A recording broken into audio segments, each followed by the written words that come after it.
নমস্কার। চলুন আজ সি প্রোগ্রামিংয়ের একেবারে ভেতরে ঢুকে পড়া যাক।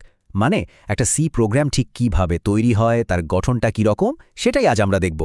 অনেকটা একটা বাড়ির ব্লুপ্রিন্ট দেখার মতো ব্যাপার, তাই না? স্ক্রিনে যেটা এখন দেখা যাচ্ছে সেটা একটা খুব সহজ সি প্রোগ্রাম। হ্যাঁ, প্রথমবার দেখলে মনে হতে পারে আরে বাবা, এ তো অনেক কিছু লেখা, কিন্তু চিন্তা করার কিচ্ছু নেই। আজকের আলোচনার জন্য এটাই আমাদের মডেল। চলুন এর প্রত্যেকটা অংশকে আমরা এক এক করে ব্যবচ্ছেদ করে দেখি যে কিভাবে সবকিছু মিলেমিশে কাজ করছে। বেশ, তাহলে চলুন একদম মূলে যাওয়া যাক। প্রত্যেকটা সি প্রোগ্রামের কিন্তু একটা হার্ট বা বলতে পারেন ইঞ্জিন থাকে, যেখান থেকে পুরো প্রোগ্রামটা চলতে শুরু করে। আর প্রোগ্রামিংয়ের ভাষায় আমরা ওটাকে বলি মেইন ফাংশন। তাহলে আসল কথাটা কি? আসল কথাটা হলো, কম্পিউটার যখন একটা সি প্রোগ্রাম চালায়, ও সবার আগে এই মেন ফাংশনটাকেই খোঁজে। মানে এর ভেতরে যা যা নির্দেশ দেওয়া আছে সেগুলোই ও একটার পর একটা করতে থাকে। সোজা কথায়, মেন ফাংশন না থাকলে কম্পিউটার তো বুঝতেই পারবে না যে ওকে কাজটা কোথা থেকে শুরু করতে হবে। ব্যাপারটা একটু অন্যভাবে ভাবি।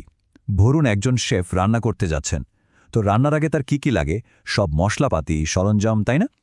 ঠিক তেমনি একটা প্রোগ্রামেরও কাজ করার জন্য কিছু রেডিমেড টুলস বা যন্ত্রপাতির দরকার হয়, আর এই টুলসগুলোই আসে হেডার ফাইল থেকে।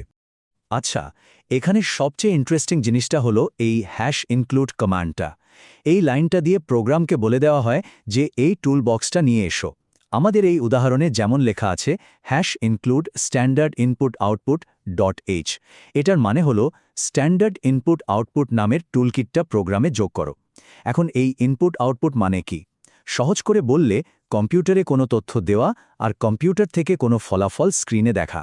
এই টুলকিটটাই কিন্তু আমাদের স্ক্রিনে কিছু প্রিন্ট করার মতো কাজগুলো করতে দেয়। মেইন ফাংশনের ভেতরে আমরা কম্পিউটারকে যা যা করতে বলি তার কাজ ও নির্দেশকে বলে একটা স্টেটমেন্ট।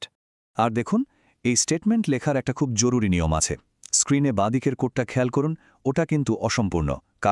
কারণ ওর শেষে একটা সেমিকোলন নেই।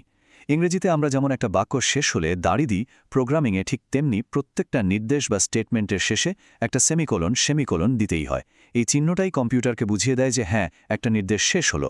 তো আমরা তো টুকরো টুকরো করে কয়েকটা জিনিস শিখলাম। এবার সময় হয়েছে সবগুলোকে একসাথে মিলিয়ে দেখার।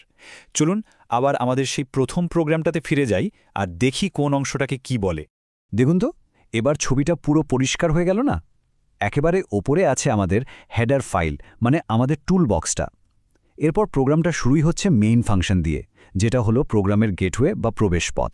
আর সবশেষে এই ফাংশনের ভেতরে যে স্টেটমেন্টটা আছে ওটাই আসল কাজটা করছে, মানে স্ক্রিনে হ্যালো ওয়ার্ল্ড লেখাটা দেখাচ্ছে। আচ্ছা, আমাদের আলোচনা তো প্রায় শেষ, কিন্তু যাওয়ার আগে একটা ছোট্ট প্রশ্ন রেখে যাই। এই প্রশ্নটা সবাইকে আরেকটু গভীরে চিন্তা করতে আর নিজে হাতে কলমে কিছু পরীক্ষা করতে সাহায্য করবে। এই যে রিটার্ন 0 লাইনটা আছে, এটাকে যদি আমরা কোড থেকে মুছে দিই তাহলে কি হবে? এর উত্তরটা কিন্তু আমি বলে দেব না। কারণ প্রোগ্রামিং শেখার সবচেয়ে ভালো উপায় হলো নিজে থেকে একটু নাড়াচাড়া করে দেখা, ভুল করা আর ভুল থেকে শেখা। কোডটা থেকে রিটার্ন 0 লাইনটা বাদ দিয়ে একবার চালিয়ে দেখুন না কি হয়। ছোট্ট একটা হিন্দি, এই লাইনটা আসলে অপারেটিং সিস্টেমকে জানায় যে প্রোগ্রামটা সফলভাবে শেষ হয়েছে। তো এটা না থাকলে কি হতে পারে? ফলাফল যাই হোক, আমি নিশ্চিত নতুন কিছু শিখতে পারবেন। ধন্যবাদ।